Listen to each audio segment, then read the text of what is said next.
సంబంధించి మాట్లాడడానికి మనతో పాటు జాయిన్ అయ్యారు రామచంద్ర నాయక్, తెలంగాణ డిప్యూటీ స్పీకర్. ఆయనతో కూడా మాట్లాడే ప్రయత్నం అయితే చేద్దాం. నమస్తే అండి. మనం చూస్తున్నాం ఇప్పుడు సిచ్యువేషన్ క్లియర్ గా కనిపిస్తుంది. తెలంగాణ భవన్ వద్ద చాలా ఉద్రిక్తత అయిన సిచ్యువేషన్ మనం చూస్తున్నాము. సవాళ్లు ప్రతి సవాళ్లు కూడా అందరం చూసాము. సో ఇప్పుడు హరీష్ రావు అరెస్ట్ ని ఏ విధంగా చూడొచ్చు అంటారు? మీ ఒపీనియన్ ఏంటి దీని మీద? హై న్యూస్ ప్రేక్షకులకు, తెలంగాణ రాష్ట్ర ప్రజలందరికీ నమస్కారం. వాస్తవంగా ముఖ్యమంత్రి గారు రైతు సదస్సు సాక్షిగా కేసీఆర్ గారిని మరి సవాలు విసిరిన విషయం వాస్తవం.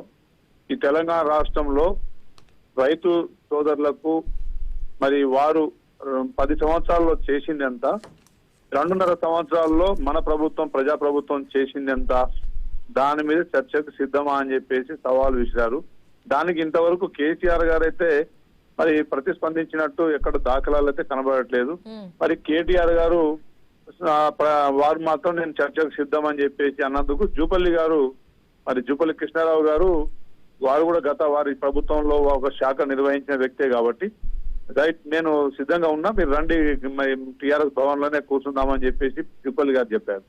మరి దానికి కేటీఆర్ గారు రావడానికి సిద్ధంగా ఉండాలి.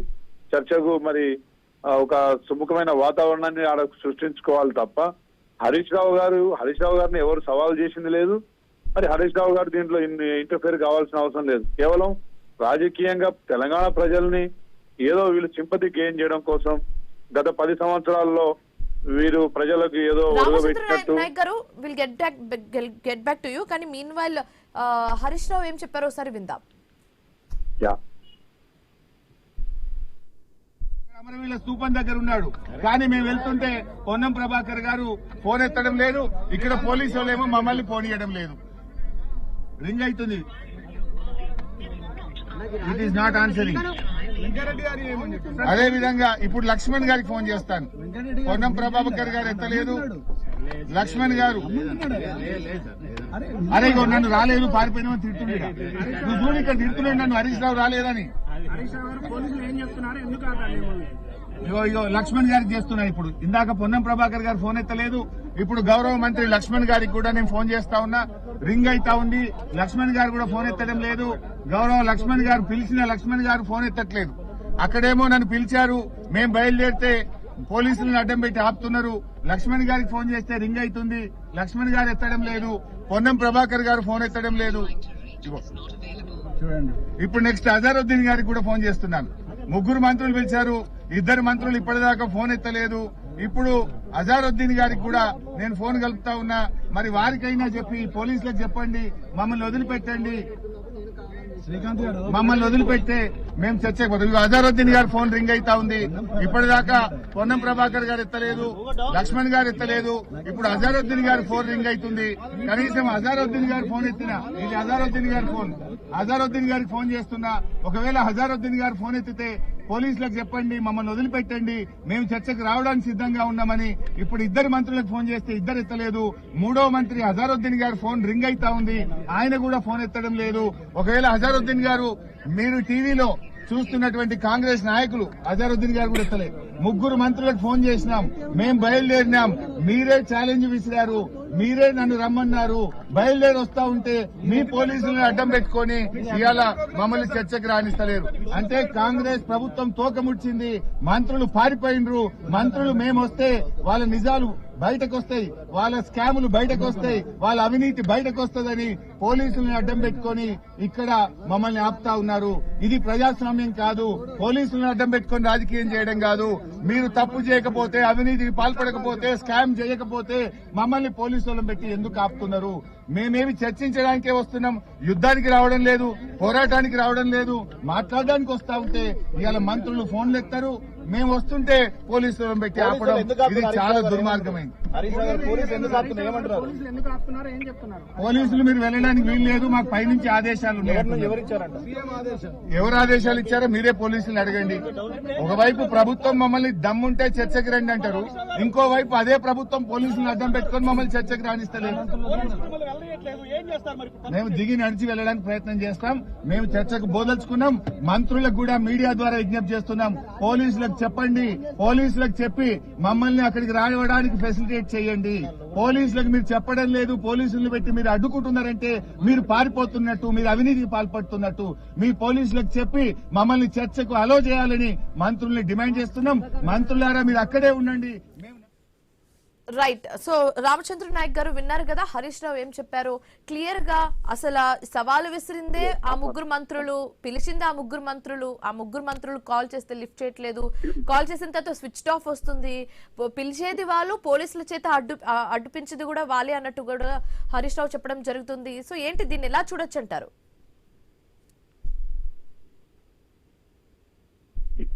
ముఖ్యంగా ఇప్పుడు ఈ రోజు కేబినెట్ మీటింగ్ ఉన్నదన్న సంగతి హరీష్ రావు గారికి తెలియదంటారా? ఈ రోజు కేబినెట్ మీటింగ్ పెట్టుకున్న సందర్భంలో వినబడుతుంది, వినిపిస్తుందండి, చెప్పండి.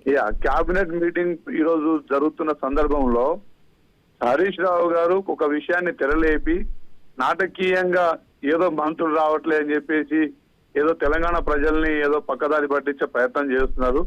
వాస్తవంగా కేబినెట్ మీటింగ్ అంటే వాళ్ళు మొత్తం ఈ చర్చల మీద, కొంత అంశాల మీద వాళ్ళు కొంత ప్రిపేర్ కావాల్సి వస్తుంది.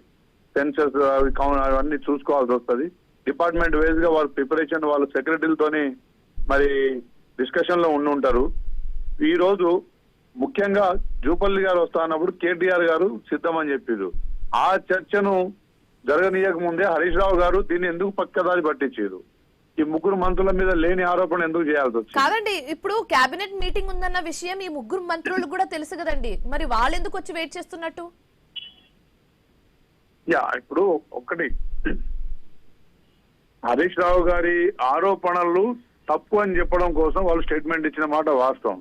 హరీష్ రావు గారు 10 సంవత్సరాల్లో మరి చేసిన అవినీతి పక్కదారి పట్టించడం కోసం రోజుకో అంశాన్ని తెర మీద లేపుతున్నారు. అవి సాక్ష్యాధారాలు లేని మరి అవినీతి ఆరోపణలు తప్ప రెండోది కాదు.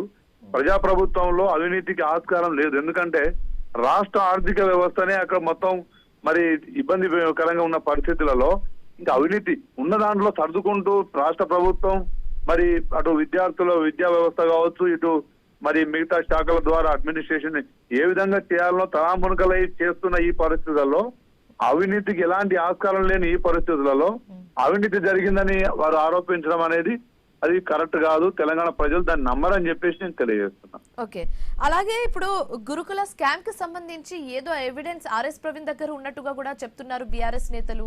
దీన్ని ఎలా చూడొచ్చంటారు? ఇప్పుడు ఆర్ఎస్ ప్రవీణ్ గారు ఒకప్పుడు అదే కేసీఆర్ కుటుంబ సభ్యుల్ని మరి నిరంతరంగా విమర్శించిన వ్యక్తి. ఆ రోజు మరి ప్రభుత్వంలో వారు అధికారిగా ఉంటూనే వారిని విమర్శిస్తూ బయటకు వచ్చారు. ఆర్ఎస్ ప్రవీణ్ గారిది కూడా కేవలం రాజకీయ స్వార్థం, రాజకీయంగా పబ్బం గడుపుకునే ఆలోచన తప్ప అసలు ఏముంటదండి?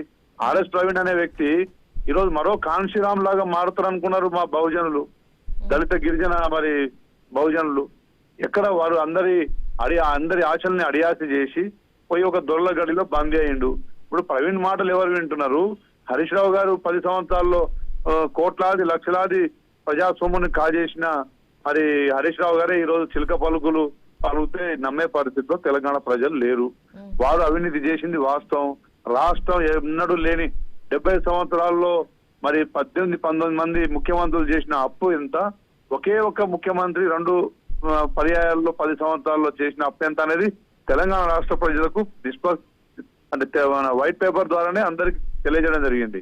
తెలంగాణ ప్రజలు ఈ రోజు అవస్థలు పడుతున్నారు. కాంట్రాక్టర్లు గాని, వారి హయాంలో సర్పంచులు గాని, అదే విధంగా బతుకమ్మ చీరల మరి పెండింగ్ బిల్లులు గాని, ఫీజు రియంబర్స్మెంట్ కావచ్చు, ఓవర్సీస్ స్కాలర్షిప్ కావచ్చు, మా గిరిజన దళిత సబ్సిడీలు కావచ్చు, అన్ని పెండింగ్ పెట్టేసి అస్తవ్యస్తంగా అసలు ఇక మన రిటైర్మెంట్ అయిన మన ఉద్యోగస్తులకైతే అవి కూడా వేలాది కోట్లు పెండింగ్ పెట్టిపోయారు. ఈ రోజు అన్ని క్లియర్ చేసుకుంటూ ముందుకు పోతున్న ప్రజాప్రభుత్వాన్ని నిందించడం, ఏదో వాళ్ళు రాజకీయంగా మళ్ళీ ఏదో కుర్చీ లాగేసుకోవాలనే స్వార్థం తప్ప మరొకటి కానే కాదు. రామచంద్ర నాయక్ గారు, ఇప్పుడు జూపల్లి కృష్ణారావు విసిరిన సవాలు గురించి ఏమంటారు మీరు?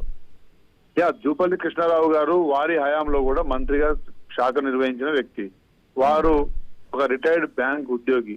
Account FRBM, non FRBM loans, ఆ డీటెయిల్స్ అవన్నీ ఆర్థిక వ్యవస్థ గురించి మొత్తం ఫైనాన్స్ మ్యాటర్ అంతా తీసుకొని వారు పర్ఫెక్ట్ గా ప్రిపేర్ అయ్యి వారు సిద్ధంగా ఉన్నారు. కేసీఆర్ రావాలండి. కేసీఆర్ ఆ రోజు 10 సంవత్సరాలు మరి పరిపాలించి రాష్ట్ర ప్రజల్ని మరి ఇచ్చిందంతా ఇయ్యందంతా మరి అప్పులు ఎందుకు వచ్చినాయని చెప్పాల్సింది కేసీఆర్. కేటీఆర్ కి ఏం తెలుసా అండి? ఆయన విలాసవంతమైన జీవితం గడుపుకుంటూ 10 సంవత్సరాలు అహంకారపూరితమైన మాటలతోనే తన కాలం గడిపారు తప్ప కేసీఆర్ రావాలి. కేసీఆర్ వస్తే చర్చకు జూపల్లి గారు కూడా అన్ని లెక్కలతో ముందు కూర్చోడానికి సిద్ధంగా ఉన్నారు. హరీష్ రావు చెప్తున్న మాటలు ఇంకోలా ఉన్నాయండి. ఏంటంటే అసలు ఇక్కడికి రావాల్సిన జూపల్లి కృష్ణారావు అసలు రాలేదు, తోక ముడిచారన్నట్టుగా చెప్తున్నారు. ఒకటండి, ఇప్పుడు వాళ్ళు ఇప్పుడు కేబినెట్ మీటింగ్ ఉంది. కేబినెట్ మీటింగ్ అయిపోగానే చర్చకు వారు సిద్ధంగా ఉంటారు.